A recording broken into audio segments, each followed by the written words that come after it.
Hello வணக்கம். Welcome to Nellai AachiSamayal. இன்றைக்கி நம்ம சேனலில் பார்க்க போகிறது வந்து மரவள்ளி கிழங்கு அடை. மரவள்ளி கிழங்கை வச்சு நம்ம இன்றைக்கி அடை எப்படி பண்ணுறதுங்கிறத பார்ப்போம். மரவள்ளி கிழங்கு வந்து அடை வந்து ரொம்ப டேஸ்டியாக நல்லாயிருக்கும், மொறு மொறுன்னு இருக்கும். இதே மாதிரி சுரைக்காய் வச்சும் நீங்கள் அடை பண்ணலாம். சுரைக்காவை துண்டா அப்படி ஏதோ இதை மாதிரி தான் சளிச்சுக்கிட்டு அதையும் போட்டு அரைச்சி நீங்கள் அடை பண்ணலாம். மரவள்ளி கிழங்கு அடை வந்து ரொம்ப டேஸ்ட்டாகவும் இருக்கும், நல்ல மொறு மொறுன்னு இருக்கும். இதை மாதிரி நீங்கள் வீட்டில் பண்ணி பாருங்கள். பண்ணி பார்த்துட்டு எப்படி இருக்குங்கிறத எனக்கு கமெண்ட் பண்ணுங்கள், ஷேர் பண்ணுங்கள், லைக் பண்ணுங்கள், சப்ஸ்கிரைப் பண்ணுங்கள். நிறைய பேர் எனக்கு வந்து நீங்கள் நல்லா இருக்குங்கிறது சப்ஸ்கிரைப் பண்ணியிருக்கீங்க. மேலும் மேலும் ஆதரவு கொடுத்து நல்ல மாதிரி பார்த்து சப்ஸ்கிரைப் போடுங்க. வாங்க நம்ம மரவள்ளி கிழங்கு அடை எப்படி பண்ணுறதுங்கிறத பார்ப்போம். இப்போ வந்து நம்ம வந்து மரவள்ளி கிழங்கு அடை பண்ண போகிறோம். அது வந்து நல்லா டேஸ்டியாக நல்லாயிருக்கும். சாதாரணமாகவும் அடை வைக்கலாம், போடலாம். மரவள்ளி கிழங்கு சுரைக்காயை போட்டியும் அடை சுடலாம். இன்றைக்கி நான் வந்து மரவள்ளி கிழங்கை போட்டு அடை சுட போகிறேன். எப்படிங்கிறத பாருங்கள். மரவள்ளி கிழங்கை நல்லா தொலியை சீவிட்டு நல்லா நறுக்கி இப்படி தண்ணியில் போட்டு வச்சுருங்க. நிறமாக கலர் மாறாமல் இருக்கும். இது வந்து 4 டம்ளர் அரிசி, அதுக்கு 1 டம்ளர் கடலைப்பருப்பு நனைய போடுறதுக்கு, ஒரு 4-5 வரமிளகா, அது காரத்துக்கு அவங்கவுங்க காரத்துக்கு ஏற்றபடி போட்டுக்கோங்க. காயப்பொடி, உப்பு. நம்ம வந்து இப்போ வந்து நனைய போட்டுக்கிடுவோம். நனைய போட்டுட்டு அதுக்கப்புறம் ஒரு 2 மணி நேரம் கழித்து ஊறினதுக்கப்புறம் எப்படி அரைச்சி சுட போகிறோன்னு பார்ப்போம். இந்த மரவள்ளி கிழங்கை வந்து நம்ம குட்டரிப்பில் நல்லா சளிச்சிட்டு அரைக்கிறோம். மிக்சியில் அரைச்சோம்னா சீக்கிரம் அரைச்சிடும். இப்போ நம்ம அந்த ரெண்டையும் நம்ம களைஞ்சி ஊற போடலாம். ஊற போட்டு அரைக்கும் போது எப்படிங்கிறத பார்ப்போம். இல்லை 2-3 தண்ணி விட்டு அலசி நம்ம ஊற வச்சுருக்கோம். ஒரு 2 மணி நேரம் ஆகட்டும். இதில் 2 வரமிளகாயும் போட்டு வச்சுருங்க. போட்டு வச்சுட்டு ஊறட்டும். 2 மணி நேரம் கழித்து அரைப்போம். மரவள்ளி கிழங்கு இதை மாதிரி நல்லா குட்டரிப்பில் வச்சு சளிச்சு எடுத்துக்கோங்க.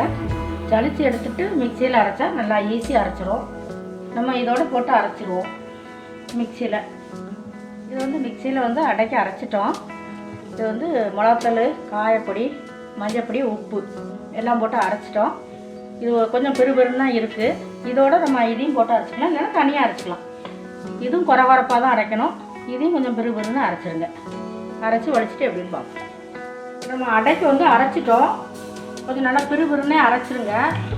இதை மாதிரி அரைச்சிட்டு அதுக்கு ஒரு தாளிப்பு கொடுத்துருவோம். தாளிப்பு கொடுக்கறதுக்கு வெங்காயம் 2 பெரிய வெங்காயம் கட் பண்ணிக்கோங்க, கருவேப்பிலை. இப்போ நம்ம இதை தாளித்து இதில் கொட்டிடுவோம். இப்போ ஸ்டவ் பற்ற வச்சாச்சு. நம்ம இருச்சட்டி வச்சுட்டோம். எண்ணெய் ஊற்றிருக்கு. இப்போ நம்ம கடுகு உளுந்தம்பருப்பு போட்டு தாளிச்சிடுவோம். தாளித்து சுட்டால் நல்லாயிருக்கும். வெங்காயத்தை கொஞ்சம் வதக்கி போட்டு தாளிச்சுட்டா நல்லாயிருக்கும்.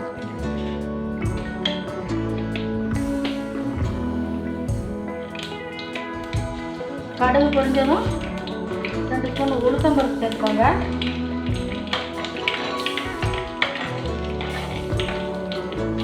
கடுகு உளுத்தம்பருப்பு நல்லா பொரிஞ்சதும் நம்ம வெங்காயத்தை லேசாக வதக்கி போட்டால் அந்த பச்சை வாசம் இருக்காது. சில பேர் அடைக்கு வந்து பச்சையாகவும் போடுவாங்க. அந்த டேஸ்ட் பிடிக்கிறவங்க அதை பண்ணுவாங்க. நம்ம வதக்கி போட்டால் நல்லாயிருக்கும். ரொம்ப வதப்பாண்டாம், லேசாக வதக்கி போட்டால் நல்லாயிருக்கும். லேசாக வதங்கினதும் கருவேப்பிலையும் போட்டுக்கோங்க.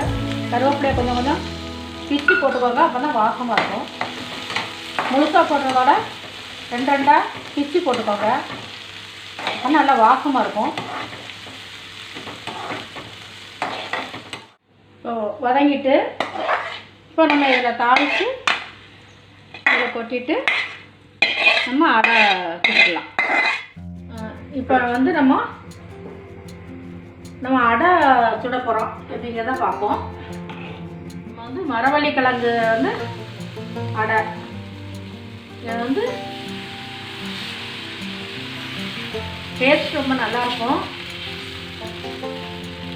பண்ணி பாருங்கள் எப்படி இருக்குன்னு.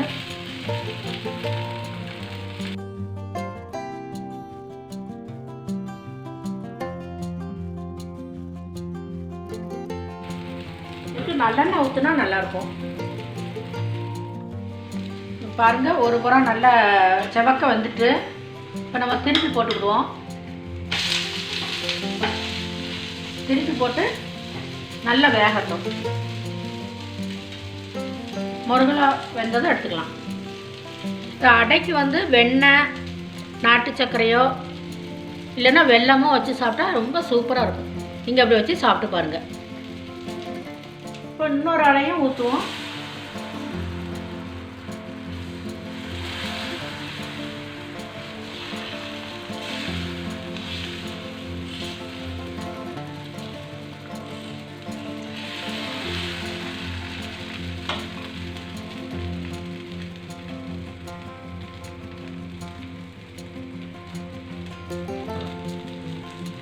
ஒரு அடை நம்ம ஏற்கனவே விட்டுட்டோம்.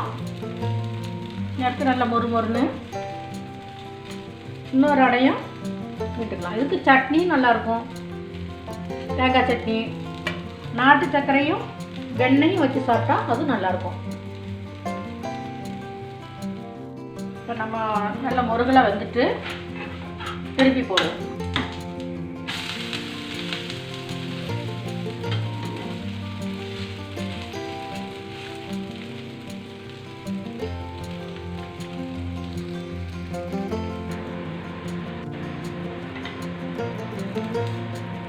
இப்போ இன்னொரு பக்கமும் வெந்துட்டு நம்ம எடுத்துடலாம். பாருங்க, நல்ல மொறுன்னு இந்த அடை ரொம்ப நல்லாயிருக்கும். டேஸ்ட்டும் நல்லாயிருக்கும். நீங்களும் வீட்டில் பண்ணி பாருங்கள். பண்ணி பார்த்துட்டு எப்படி இருக்குங்கிறத லைக் பண்ணுங்கள், ஷேர் பண்ணுங்கள், கமெண்ட் பண்ணுங்கள், சப்ஸ்கிரைப் பண்ணுங்கள்.